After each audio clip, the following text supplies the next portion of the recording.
Hi, I'm josephrlewis, and I write adventures.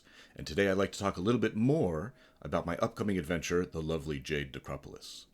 Lovely Jade Necropolis is a location-based adventure heavily inspired by the poetry and fiction of Clark Ashton Smith, a fantastic pulp author from about 100 years ago. It takes place in a beautiful jade palace, which is located in the heart of a wasteland, a dead zone, which itself is deep in the forest. So the players can be enticed here a number of different ways. We have rumors, we have hooks, we have dreams, which hopefully will give them multiple reasons to want to come and investigate. And here they will find several unusual things. First, they discover that the region, this wasteland, is a blasted battlefield from 100 years ago, where humans and Fae fought themselves to the death. Second, the palace itself was magically created by the Fae. It's very definitely a Fae location. And thirdly, they discover that the palace is currently under new management.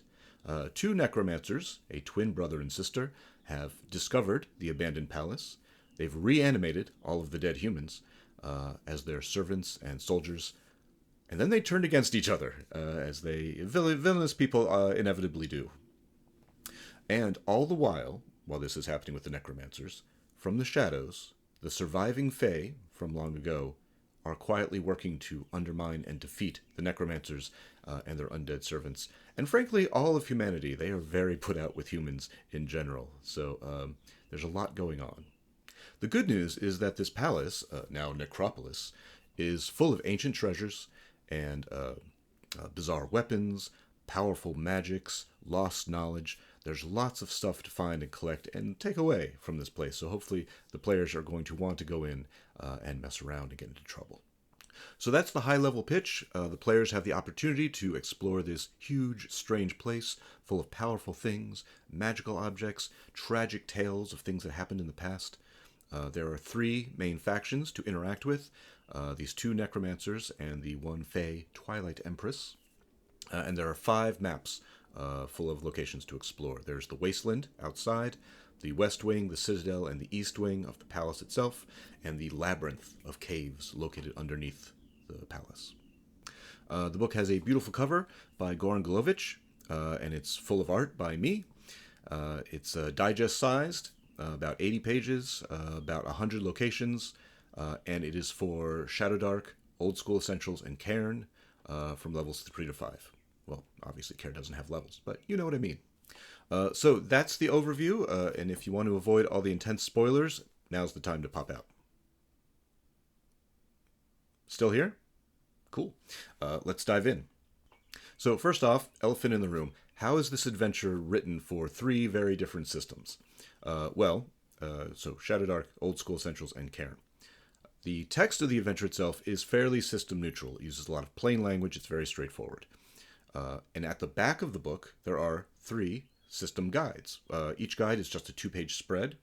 It has a handful of little notes about how to adjudicate the value of treasure, trap damage, and some of the features of the creatures. And the rest of that spread is the bestiary, the 11 stat blocks that you will need to negotiate all of the creatures in the adventure. So if you're playing Shadowdark, all you need is that 1 2-page spread, which you can print out or make a copy or just bookmark. And so anytime you need to refer to any of the mechanics, you can just flip to that 1-page, that 2-page spread, and all of the information you need is right there, so you can have that on hand. I think it's a pretty good system. It's pretty straightforward. It's a good way to balance the challenge of trying to write for multiple systems while creating just one easy-to-parse package. Just to give a little bit more detail, as you're going through the text of the adventure, it will call out monsters. They will be in bold, all caps. It'll say goblin or elf. And then you just go to your system guide and look for the stat block. My stat block, not the one from your game system, for the stats for the goblin or the elf or the troll or the hyena, whatever it may be. Second off, how is treasure being managed? Well, in the text of the adventure itself, treasure is almost never gold coins. It's almost always gems or trinkets, things like rings and necklaces. So then you can just go to your guide, and it will say gems and trinkets are worth, say in Cairn, 25 gold pieces each, while in Old School Essentials, they are 200 gold pieces each, because I understand the value of treasure and XP in all these different systems.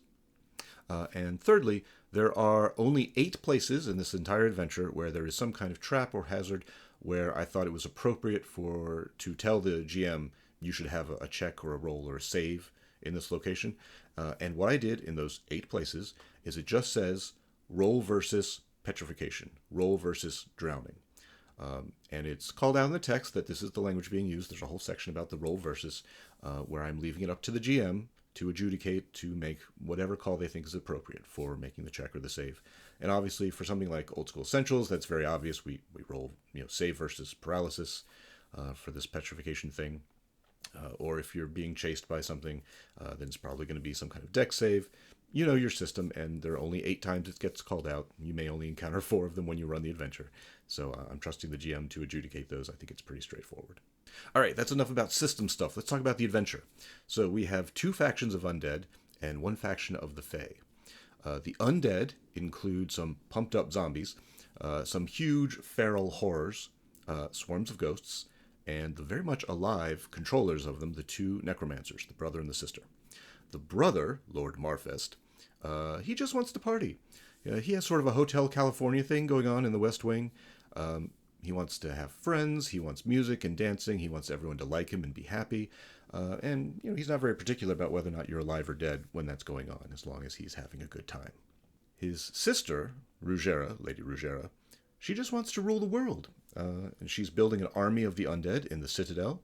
And she absolutely will reward loyalty and service in some fashion, so you may want to be careful how you negotiate that. How are the players going to survive in a palace that's really full of undead?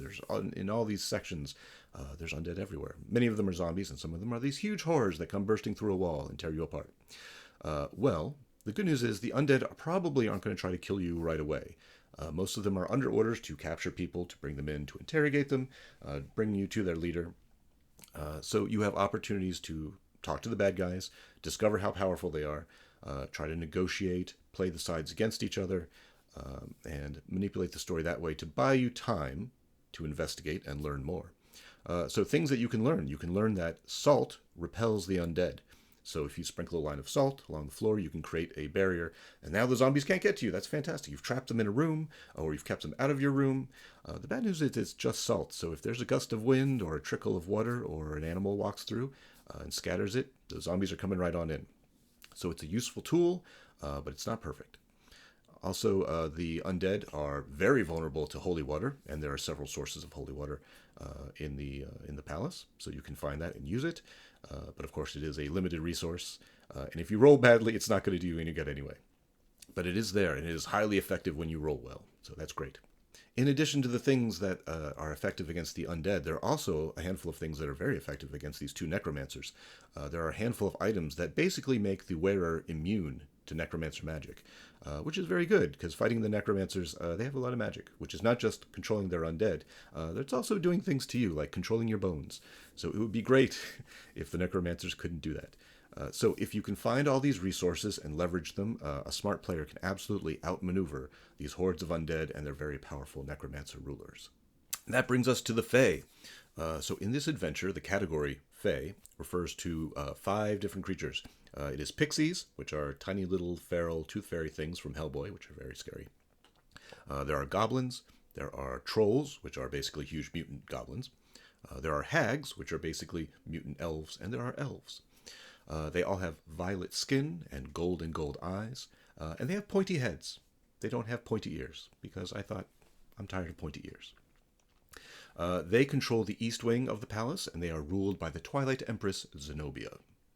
These Fae pretty much all hate humans, mostly because they were betrayed by the humans 100 years ago in that battle that we talked about earlier. And now they really hate that their palace is infested both with living and undead humans, and they want to get rid of all of them. And maybe go to war against all of humanity. Who knows? It's however you choose to play that out. But currently they're waging sort of a guerrilla war to try to get rid of all these zombies and undead that are in their palace. So, as an option, of course, the players can ally themselves with the Fae against the undead. They could also be allying themselves with the undead against the Fae if they want to play it that way. It's just all going to be very tricky and require some clever playing and role-playing. There are goblin assassins, there are elf knights, there are other creatures, and they're pretty dangerous and powerful, so we're going to need to be smart when we play these guys. Fortunately, the Fey creatures also have a whole bunch of weaknesses. One is that they are repelled by sunlight. So if you retreat into a room and there happens to be sunlight, that would be great.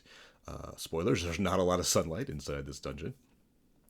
The Fey are also weak against weapons made of true iron. So, of course, there are a handful of true iron weapons scattered about that the players can discover and use against the Fey. And lastly, the Fey have a third weakness, which is that if someone chants their true name, Sanvelir, the name of their species, the name of their kind, it has a high chance of stunning them, rendering them unable to function for a few moments. So you can basically incapacitate some of the Fey if you can find out their true name. And of course, there are a handful of sources inside the dungeon that can, where the players can discover that word. But good news, even if your players discover all these weaknesses and all this information and they leverage it against all these factions and they defeat all these leaders, there are consequences for success. For instance, if you kill Lord Marfest, he then turns into an immortal ghost who can keep possessing zombies whenever he wants to. He can show up whenever he wants, just to harass and annoy the players and keep coming back. It's great to have recurring villains. And of course, he's just in a zombie body, and you can just kill the zombie body and he goes away again. But he's going to come back eventually. So that's a cool, fun recurring character that you can have. If you defeat Lady Rugera, she is resurrected as a Death Knight with a whole tower full of zombies under her control, which is problematic, but can be defeated, and has various resources that you can collect from her. Also, if you defeat the Twilight Empress Zenobia, the entire east wing of the palace turns to wood and crumbles and fills with thorns and then rots and falls apart at whatever speed you choose. So, or not, if you don't want to play those consequences. But it makes the environment continue to evolve and things continue to happen even when they've won against one of the factions. So I thought that was fun and exciting. And if that's not enough stuff for you, good news, there's another section, which is the labyrinth, the caves underneath the palace. And it is full of tiger-sized drakes and swarms of little dragon wormlings. And there are ancient dragon shrines and idols, because I think dragons are cool. So there's lots of stuff down there. Lots of things to explore, dangerous things to discover and fight, and powerful things to leverage against each other. They're going to have to make choices, and those choices are going to have consequences. If your players really like exploration and lore and discovering stories and backstories, great news, we have tons of that. Many of these rooms have NPCs or some kind of evidence that the players can explore and investigate and discover the story, the history of the war that took place between the humans and the Fae and how we got here. But of course, if your players don't care about that, they don't have to worry about it. And lastly, just because I wanted to put even more Clark Ashton Smith stuff in here, there is also an immortal cosmic being who is hiding in a pocket dimension called the Infinite Library. And if the players can find him, there are 3 ways to access him. They can get incredibly powerful cosmic gifts and abilities and information, knowledge from this cosmic librarian. But of course, you as the GM can turn this into a huge monkey paw situation. And if they make their requests incorrectly, it's going to come back and bite them. If you want, that's your choice. So that's it. That's my quick overview of the lovely Jade Necropolis. It will be out in PDF and in print later this year. If you want to sign up to get an email from me when it comes out, as a reminder, I'll drop a link in the doobly-doo below. But other than that, that's all I have for you right now. So good luck out there.